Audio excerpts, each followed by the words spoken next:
2019 was a very interesting year in the world and in India because it marked the 150th birth anniversary of Mahatma Gandhi, you know that. And it also was the centenary year for the Bauhaus movement and Shantiniketan, which Rabindranath Tagore had founded. And the idea behind that was to, I mean, there were many ideas, but one of the ideas was also to have, they inculcate the idea of a cosmopolitan local, something that we have been talking about. Just when I was coming here, a couple of days before, there was this very interesting exhibition that was happening in Bangalore, and I happened to stay there for the last 10 years. They were reimagining Gandhi through crafts and crafts practitioners. And different crafts practitioners were using their own crafts practices and their own skill sets to, either draw or depict Gandhi. And that's where this is from. Next. Next one. So as I was walking around, this is a Gond artist. Gond is a form, is a tribal form that you'll find in the heart of India, Madhya Pradesh. And this man, I was walking around, and whatever I was liking, they were very expensive, And I was feeling a little hesitant to see because they were beautiful. There were some cheaper options as well, which most people were thronging to. And I was like a little hesitant as to whether I should see his work and not be able to buy the work. And I think he somehow read my body language and just called me that, please come here. And remember that we are kalakar and not just karigar.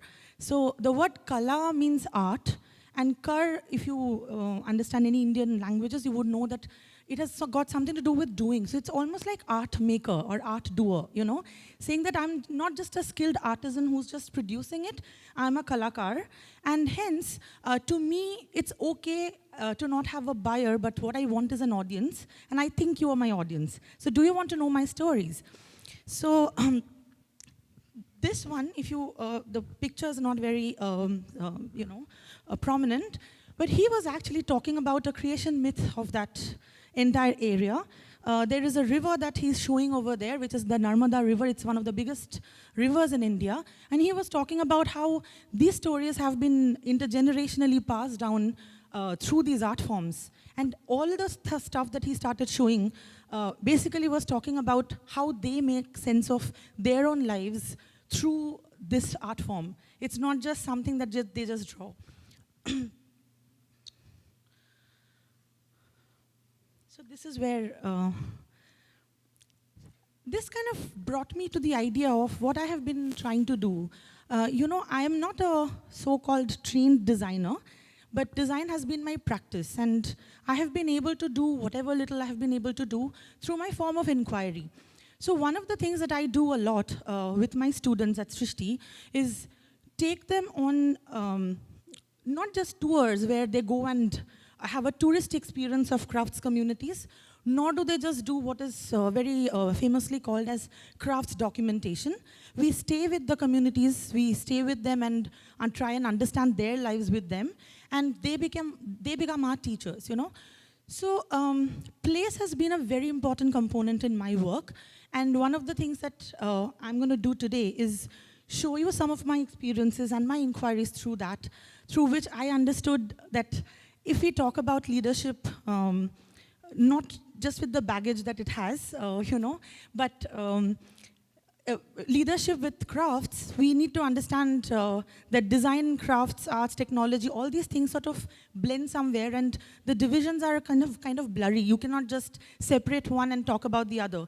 So if we don't talk about design practitioners and design students who are aspiring to be whatever, they might become producers of some sort, they might become teachers, they might become practitioners, but then if these two communities don't go hand in hand and they don't have a better understanding of each other, the leadership is kind of incomplete. So I had presented in a Lens conference about sustainability last year, and I spoke about many things, but this was my culminating slide over there where I tried and talked about how I facilitate off for with design to understand the place as a complex adaptive system where I use walking as a tool to read a place as a text. I map, or I encourage people to map as a way of sense making and visualize one's journey, frame powerful and genuine questions, looking into the past to look towards the future while documenting their own journeys and interconnect the dots. Many years ago, when I was kind of new to Srishti, I had taken my students to 2 different communities. One was in Andhra Pradesh, the form that I'm talking about is Tolu Bommalata. You can see that one of my students, and there were many other students, they were learning about shadow puppet making forms from the community. This community is a very interesting community because form-wise, if you see, there are many shadow puppet communities within India. And there are many more in the southeast of Asia. Many of them actually share the stories of the Ramayanas and the Mahabharatas. And these are leather, and they perforate, and then there are different kinds of colors that they use, and they're huge. Now, the thing that happens now is that this community, earlier, Ramayana has 7 episodes, and they used to have 7 nights of storytelling. And no one bothers to spend 7 nights these days, right? No one bothers spending even 1 whole day listening to their stories. So all that this community has now been reduced to is in some cultural events of big funding agencies and all, they will probably get a half-an-hour slot. And that's where they have to show their craft, right? So my students were trying to understand this was from behind, and if you understand, they really perform with all their body. You can see this wooden plank, and there is a ghungru, like this thing that he's banging, creating sound, while he's making different characters fight with each other, talk to each other. There is no script. So whatever happens, they contemporize the dialogues, use their sense of meaning making to have a new dialogue every episode. There's nothing which is fixed, right? Now, you know what has happened in this community is most of our houses and some of the most famous brands of India will have something like this. Many of our houses have this because that is product design. And because no one wants to listen to their stories, they make products, right? Something like this also. So one of the members in the community had gifted this to me. Some designer had told that these are nice decorative pieces that a lot of people, including Indians and foreigners, would like to decorate their drawing rooms with. So they have been making lamps with the same technology that they were using. What is also to be understood is that shadow puppet forms of these communities were almost like a first step towards very ancient kind of animation, because these things are moving, right? So one of the international oral history conferences where I was moderating a session, and I had requested over there, it happened in Bangalore, I had requested a curator that could I bring one of the artists from the community to speak, and I just wanted to facilitate it rather than me being the speaker. And he actually mentioned over there, Hanumanji, that as I have got it from my grandparents, I'm supposed to be a knowledge keeper, I'm supposed to be a storyteller, and you have reduced me to be an entertainer. And it really stayed with me, and trust me, I never forget to remember it every time I see people today having, spending almost like, say, 10 to 12 hours on Netflix, one episode after the other, and I keep wondering, attention span, which was earlier supposed to be the problem, because of which they became reduced to a half-an-hour performance, may not just be the only reason why it has been reduced, right? Because there are people watching one episode after the other, but, So then I also took my students to Tolpavakutu, which is in Kerala, another form of puppet making. And this man, trust me, is flooded by Ivy League scholars who are coming and documenting them. Trust me, the kind of knowledge they have about life, about ecosystems, about ecology, it's tremendous, right? And when I had my conversations with him and I said, oh, don't just talk about the making, also talk about the meanings behind the making. He's like, no, no, there is this doctorate, that doctorate. And I was actually remembering my experiences when I was seeing the performance come video this morning, that he himself has forgotten that he's a thinking being and he has so much to offer. So there is knowledge. In the first case, there is no acknowledgement that there's knowledge. They're reduced to products. Here, there's acknowledgement that there's knowledge, but someone else has to frame it. He is not capable of framing that knowledge. That got me thinking to this whole idea of this reduction that's happening. And I have been trying to sort of explore through each and every course that I design and I facilitate. What is it that's getting lost in between, Because here it's a different kind of a translation of one language to another. And these languages are not languages as we understand, but the language of the making, the language of the material, So I started questioning that very often designers are looked at as interventionalists between the world, the buyers, and and the craftsmen, because they are not supposed to be understanding the ways of the world. So I tried to understand, as a design educator, I instill in some kind of an interest so that from looking at themselves as this top-notch interventionalists who are saving communities and saving the world and going to places and communities, to understand that, I'm the designer who's going to tell you what is to be done, and you just produce because you have the skills and I have the brains, right? So I started thinking that can I instead try and teach them how to interweave? So the rest of the 20 minutes that I have, she's showing it over there, I'm going to give you some examples of weaving and my experiences with weaving across India and what is it that I've learned. So as I told you that this idea of reduction is something that stays with me. So from community to commodity, narratives to artifacts, plurality to singularity. Narratives to artifact, I'll give you one example. You all know about block prints, right? Every community that I visit, you will see these blocks. Now people are selling, and there are more expensive blocks and less expensive blocks, right? People go, immediately take a photograph, it immediately goes on Instagram, and people don't want to understand anything. So the community is reduced to this one block. And these days now they're saying that they're finding it quite difficult to even sell these blocks. You know why? Because Amazon has started selling blocks for cheaper. So it's mass-produced blocks. Lot of craftsmen who knew how to carve the wood blocks, that knowledge is also going. They don't need to understand the chisels and the different nuances of those, right? So again, people to products, knowledge keepers to entertainers, artist to artisan, simple to simplistic, complex to complicated, regenerative to consumptive. There are so many examples like that. We go and we just want to buy everything in that space. And as long as it looks a certain way in which we want it to be. So this is, for example, a piece from, it's an Ajrak print. Most people I have seen, even within India, they don't understand the difference between block print, screen print, and digital print. As long as it looks, it's kalamkari, fine. It's Bagru, fine. It's Ajrak, fine. They don't really care.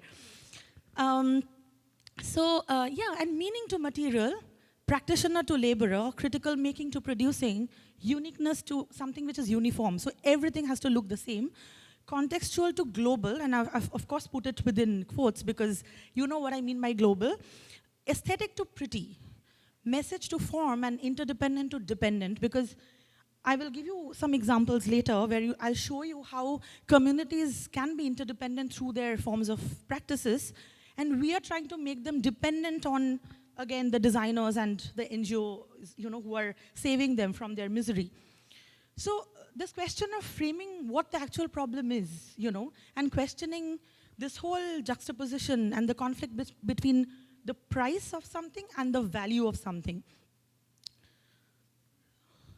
So once I had traveled to a few places in Andhra Pradesh, and those of you who are interested, you might be knowing that there are two forms of kalamkari present in India. One is in Sri Kalahasti. This is something that I had taken from one of the artists. So these form of kalamkari, the word kalam means pen, right? You draw, you actually paint, and the motifs come from, again, epics and mythology.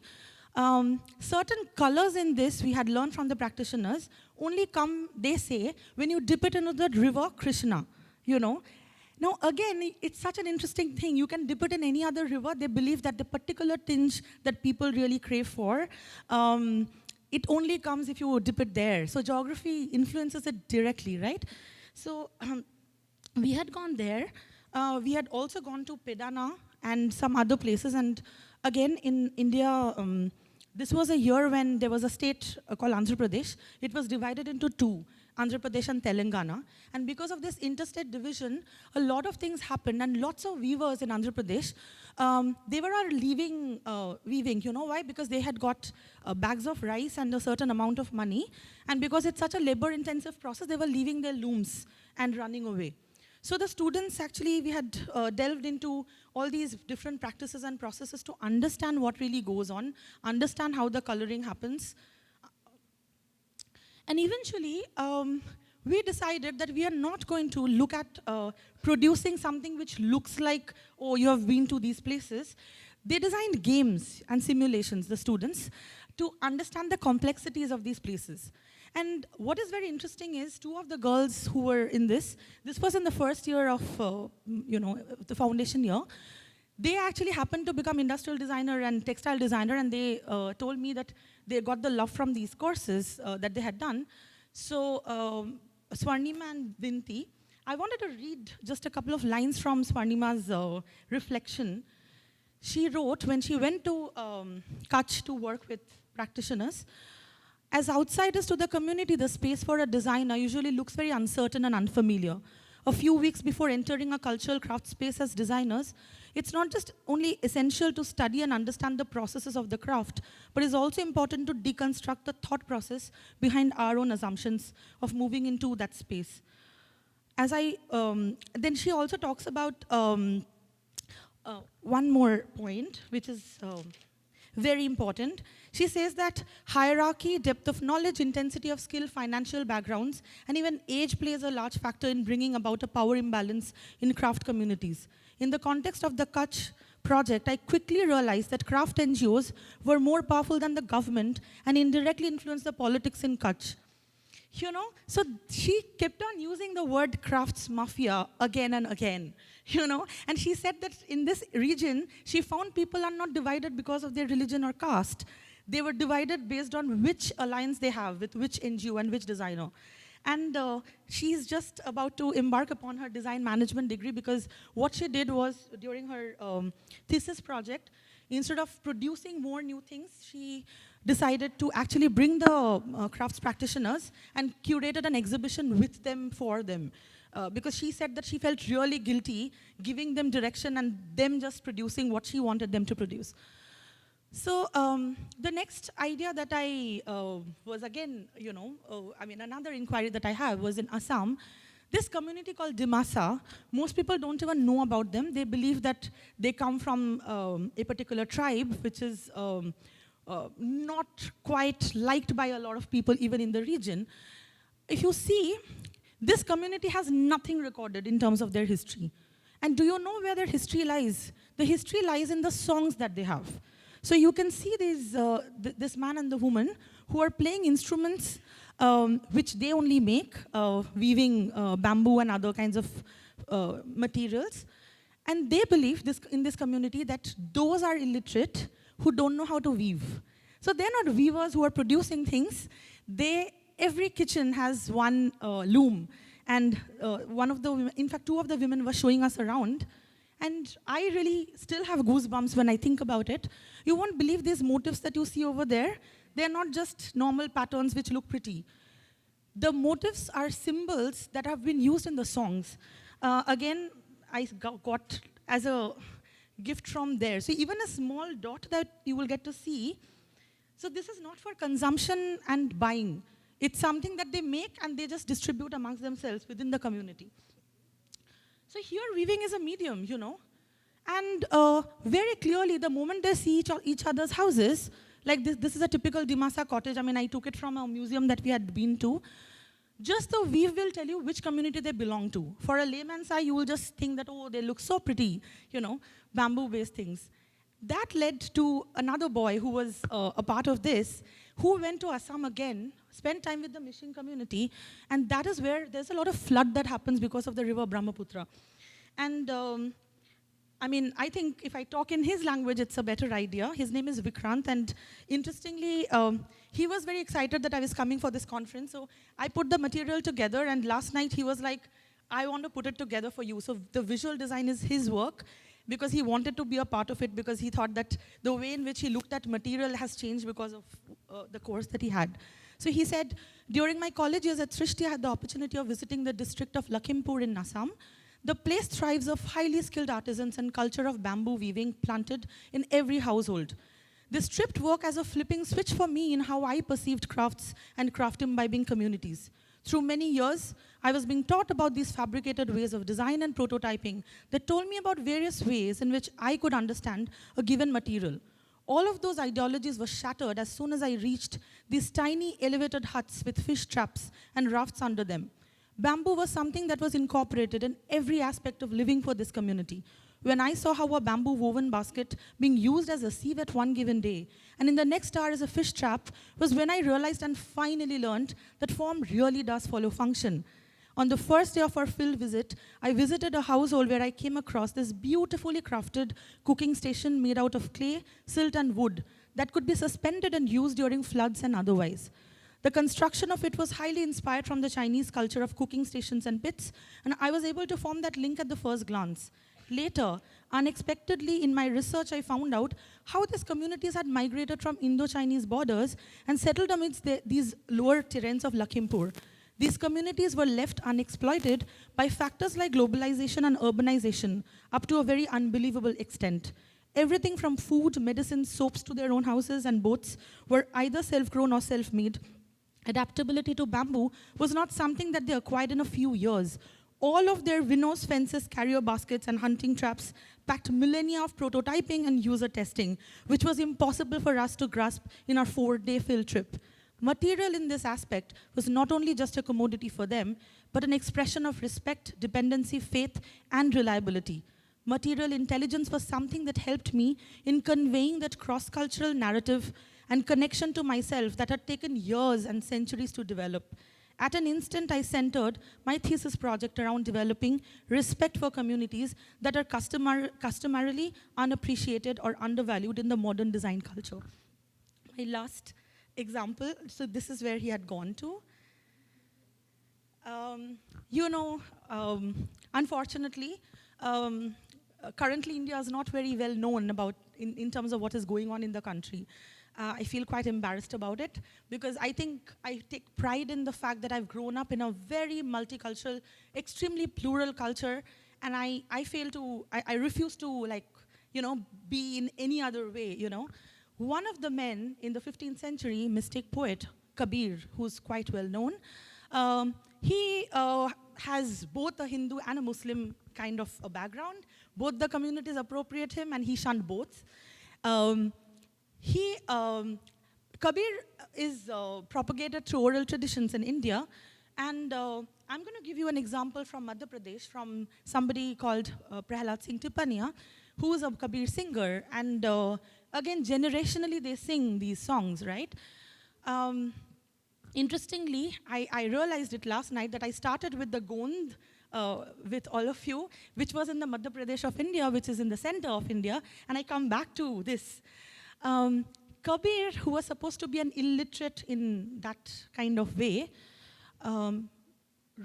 drafted and crafted so many songs which have been appropriated in different Indian languages. And do you know where he drew his inspiration from, his seeking and his seeing? It's from his own practice of being a weaver. I had taken my students once to his community. The students took part in different activities over there, tried to understand the metaphors that are actually influencing the metaphors that he is using. Most of his metaphors that he's constantly talking about come from the warp and the weft. He's constantly using metaphors of stained, dying. This is one such song, very famous, called Chadariya Jhini Re Jhini. If I have time later, I will play a little bit of that. In fact, I have recordings of all these performers. I was like, oh my God, what do I show and what do I not show? That's Prahaladji. And so this is not the best translation, but nevertheless, a puppet made of 5 elements and given the name man. Take out one small part and the ground beneath his feet is gone. So the 5 elements, are represented through what? The tambur, the instrument that he's playing, has 5 strings. And they believe that each string represents an element. So material is again being woven into the spiritual and whatever you call it. Mind, Mathura, heart, Dwarka, know the body as Kashi. In this cage, which is this cage, with 10 doors, seek the light within. If you are a true trader, then set up a true shop, clean up the inside and throw out all the trash. Forever weaving with Ram's essence, a subtle cloth of subtle color. The spinning wheel turns 8 lotuses, 5 elements, 3 qualities. And then he goes on. You will see that the whole process of weaving is giving him a very different meaning of what it should be, the fabric of human life, the human existence. And we keep talking about SDGs these days, all of us do, right? And there are people who are also saying that as long as you don't reframe SDG 8, which is decent jobs and economic growth, it becomes like an oxymoron talking about the other SDGs. And I think with my little knowledge and little experience, try to bring in what I call as a narrative inquiry to interconnect all the 5 Ps that sustainability sort of talks about.